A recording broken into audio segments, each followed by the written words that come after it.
छोटे से गांव बिशनपुर में एक झोपड़ी में रहते थे हरिराम और उनका बेटा सूरज। हरिराम गांव में मजदूरी करता था। खेतों में काम, ईंट ढोना, लकड़ी काटना, जो भी काम मिले करने को तैयार। उसकी कमाई इतनी नहीं थी कि आराम से 2 वक्त की रोटी मिल सके, लेकिन उसके दिल में एक सपना था। उसका बेटा सूरज पढ़ लिख कर अफसर बने। वो जो खुद नहीं कर सका, उसका बेटा कराटे करे। हरिराम पढ़ा लिखा नहीं था, लेकिन उसने जीवन से बहुत कुछ सीखा था। उसे मालूम था कि गरीबी से लड़ने का सबसे मजबूत हथियार शिक्षा है। सूरज बचपन से ही समझदार था। टूटी फूटी स्लेट, पुरानी किताबें और मां की फटी चुनरी के नीचे बैठकर पढ़ाई करता।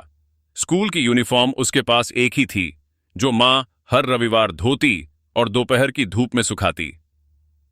पेंसिल छोटी होती जाती, पर सूरज का हौसला लंबा होता जाता। हरिराम खुद दिन भर की मेहनत के बाद थका हारा घर लौटता, फिर भी सूरज की किताबें लेकर उसके पास बैठ जाता। बता बेटा, आज क्या पढ़ा? वो पूछता। सूरज मुस्कुराता और बताता, पापा, आज मैंने विज्ञान में प्रकाश पढ़ा। आप जानते हैं, प्रकाश बिना माध्यम के भी चल सकता है। हरिराम कुछ नहीं समझता, पर सिर हिलाकर कहता, बहुत अच्छा बेटा, पढ़, तुझे बहुत आगे जाना है। सूरज कक्षा में अव्वल आता। उसके अध्यापक भी उसकी मेहनत के कायल थे, लेकिन घर की गरीबी उसके रास्ते की सबसे बड़ी दीवार थी। 10वीं के बाद सूरज के सामने 2 रास्ते थे, या तो मजदूरी करने लगे या पढ़ाई जारी रखे। हरिराम ने फैसला किया, बेटा पढ़ेगा, चाहे मुझे 2 वक्त की रोटी छोड़नी पड़े। हरिराम ने खेत बेचने की बात भी सोची, लेकिन गांव में इतना कौन देता। किसी ने कहा, शहर भेज दो, वहीं पढ़ेगा, तो किसी ने ताना मारा, क्यों झूठा सपना देख रहा है हरिराम, तेरे बेटे का क्या होगा शहर में। लेकिन हरिराम डटा रहा। उसने मजदूरी बढ़ा दी। दिन में खेत, रात में ढाबे पर बर्तन। 1-1 रुपया जोड़कर उसने सूरज को शहर भेजा। सूरज शहर के सरकारी कॉलेज में दाखिला पा गया। शहर नया था, बड़ा था और बेरहम भी। सूरज ने एक छोटे से कमरे में 5 लड़कों के साथ रहना शुरू किया।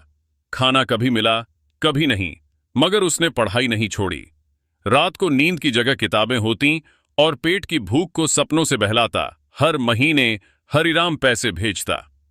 खुद भूखा रहकर भी बेटे को कभी कमी महसूस नहीं होने दी। पर बूढ़ा शरीर अब जवाब दे रहा था। बीमारियां बढ़ती जा रही थीं, इलाज के पैसे नहीं थे। फिर भी जब सूरज फोन करता, हरिराम हंसते हुए कहता, मैं ठीक हूं बेटा, तू पढ़ाई पर ध्यान दे। एक दिन सूरज का कॉलेज का अंतिम परीक्षा थी। उसे यकीन था वह पास होकर नौकरी पाएगा और फिर अपने पापा को आराम देगा। उसने इंटरव्यू भी दिया और उसे एक अच्छी कंपनी में नौकरी का ऑफर भी मिल गया। उसी दिन उसके दोस्त ने बताया, सूरज, गांव से तेरे लिए एक चिट्ठी आई है।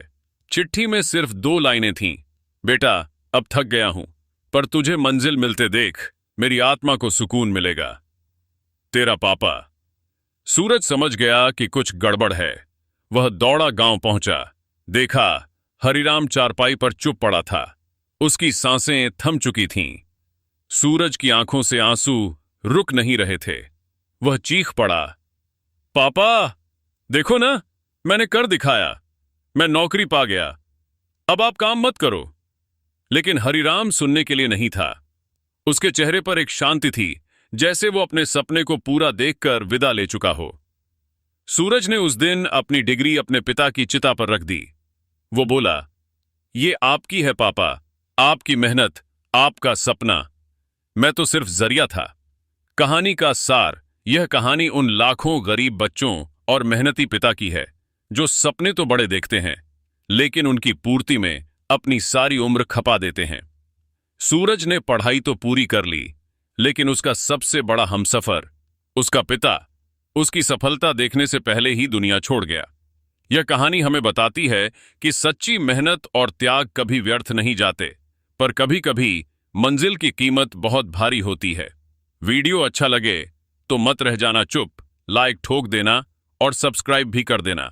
झट से जरा झुक, आपका साथ ही हमारा हौसला है यार, वरना कहां हम और कहां ये यूट्यूब का संसार।